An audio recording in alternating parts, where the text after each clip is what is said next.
The lord. ఈరోజు దేవుని మాట. మీరు ఎప్పుడైనా పాపభారంతో అర్హత లేని వారిలా లేదా దేవుని నుండి చాలా దూరంగా ఉన్నట్లు అనిపించిందా?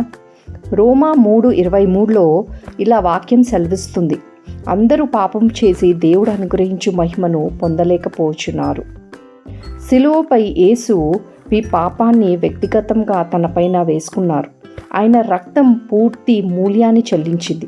ఆయన ప్రేమ మీకు మరియు దేవునికి మధ్య ఉన్న ప్రతి అడ్డంకిని తొలగించింది. రక్షణ ఒక అవకాశం కాదు, అది సిలువలో పూర్తయింది.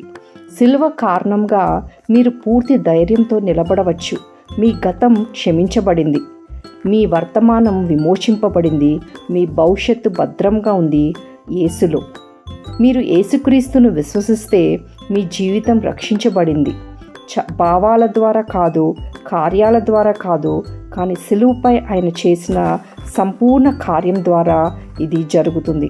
యేసును మీ జీవితంలో స్వీకరించండి. రక్షించబడిన జీవితాన్ని జీవించండి. నిశ్చయతతో, విశ్వాసంతో దేవుని వైపు చూడండి.